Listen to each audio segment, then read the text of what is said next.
जय हिंद दोस्तों। जैसा कि मैंने आपको पिछली वीडियो में बताया था कि बॉलीवुड के बारे में, कि कैसे बॉलीवुड किस पोजीशन में था और कुछ सिली प्रॉब्लम्स और कुछ कंडीशन की वजह से वो किस पोजीशन पे आगे गिर पड़ा। उस वीडियो में मैंने करीब 2 या 3 पॉइंट बताए थे। हाँ, 2 पॉइंट बताए थे और अब तीसरे पॉइंट से शुरुआत करते हैं। तो यहाँ उसके आगे का तीसरा पॉइंट आता है कोरोना वायरस और OTT प्लेटफॉर्म्स। अब पिछली इतनी सारी गलतियों के बावजूद बॉलीवुड का फिलहाल धंधा पानी ठीक ठाक चल रहा था। सलमान खान, अक्षय कुमार और शाहरुख खान जैसे बड़े बड़े मेगा स्टार गिर पड़ के भी कम से कम 100-200 करोड़ रुपए की मूवीज अभी भी दे रहे थे, जिससे इनकी इज्जत अभी भी थोड़ी बहुत बची हुई थी। मार्केट में लोग इनकी मूवीज को पसंद कर रहे थे because of those mega stars. जैसे मैंने बताया, अक्षय कुमार, शाहरुख खान, सलमान खान, आमिर खान, इन जैसे मेगा स्टार की वजह से ही इनकी इज्जत बची हुई थी। पर इन्हीं के बीच में आया था कोविड-19, जिसकी वजह से हर फिल्म इंडस्ट्रीज ने सफ़र किया और मेरे ख्याल से सबसे ज़्यादा बॉलीवुड ने किया। और इसी टाइम पे एंट्री होती है OTT प्लेटफॉर्म की, और कई सारी फिल्म इंडस्ट्रीज OTT प्लेटफॉर्म पर शिफ्ट हो जाती है सिवाय बॉलीवुड को छोड़कर, क्योंकि उसकी सेल्फ रेस्पेक्ट और ईगो की वजह से वो वहाँ पे नहीं जाता, क्योंकि उन्हें लगता है कि OTT प्लेटफॉर्म उनके लेवल से काफ़ी नीचे है। प्लेटफॉर्म ये सब अच्छे नहीं हैं, उन्हें ये सब पसंद नहीं था। क्यों?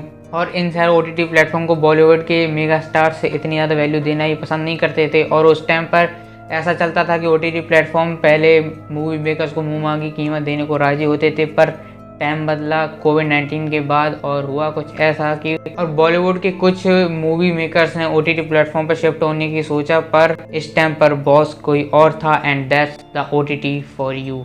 उसने पहले कहा कि भाई साहब, सबसे पहले आप अपनी मूवी थिएटर में रिलीज़ करो। अगर आपकी मूवी थिएटर में चली, उस हिसाब से हम देखेंगे कि आपको मूवी को कितना प्राइस देना है, या ख़रीदना भी है या नहीं ख़रीदना है। अगर थिएटर में चली तो हम ज़्यादा पैसा दे देंगे, अगर नहीं चली तो जय सिया राम। और ऐसा ही चलता रहा और बॉलीवुड की हालत बिल्कुल गधे की तरह हो गई। ना घर का, ना घाट का, ना ही थिएटर चल रहे थे, ना OTT प्लेटफॉर्म पे कोई जगह मिल रही थी। अब यहाँ पे आता है बॉलीवुड की सबसे बड़ी टेंशन, यानी बॉयकॉट बॉलीवुड। अगर आपको यहाँ पे लगता है कि बॉयकॉट बॉलीवुड अभी कुछ 1-2 साल से ही शुरू हुआ है, तो ऐसा नहीं है।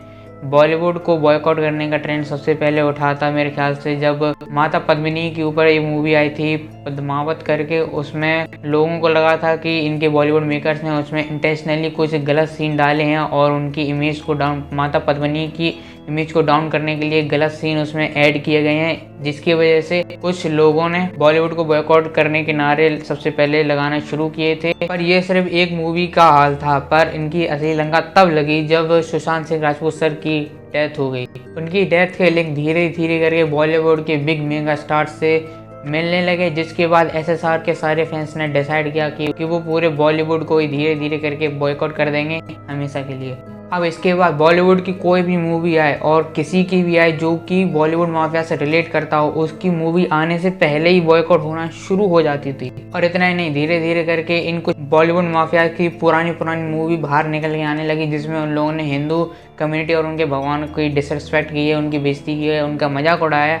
उनकी क्लिप्स सामने आने लगी और लोग और ज़्यादा भड़कने लगे बॉलीवुड के ऊपर, और उनको बॉयकॉट करने का एजेंडा पीक पे चलने लगा। अब बॉलीवुड की इतनी हालत बुरी हो चुकी थी कि जैसे ही बॉलीवुड में कोई मूवी की रिलीज़ की कोई इन्फॉर्मेशन भी आती थी तो सीधा बॉयकॉट करना शुरू कर देते, जिसका सबसे बेस्ट एग्जाम्पल है पठान। हाँ, मानते हैं इसकी उतनी ज़्यादा बुरी हालत नहीं हुई क्योंकि शाहरुख खान की मूवी है, पर इससे पहले जितनी मूवी थी उनका ट्रेलर या फिर उनकी जैसी न्यूज़ ड्रॉप होती थी उसको बॉयकॉट करना शुरू कर देते थे, क्योंकि उसमें माफिया या फिर कहीं बॉलीवुड माफिया का हाथ माना जाता था, जिसकी वजह से इनके सारे थिएटर्स खाली होने लगे और बॉलीवुड का बुरा दौर पीक पे चलने लगा। तो guys, this all for this video. अगर आपको ये वीडियो अच्छी लगी, इन्फॉर्मेटिव वीडियो काफ़ी टाइम बाद बनाई है, इतने दिनों से तो सिर्फ पॉलिटिक्स की या फिर पाकिस्तान के ऊपर चल रहे थे, काफ़ी देर बाद इन्फॉर्मेटिव वीडियो बनाई। अगर आपको ये वीडियो अच्छी लगी तो इस वीडियो को लाइक करके उस चैनल को सब्सक्राइब जरूर करें। और आपको ये वीडियो सही में इन्फॉर्मेटिव लगी है, अच्छी लगी है, पसंद आई है, तो इस वीडियो को हर किसी का शेयर जरूर करें।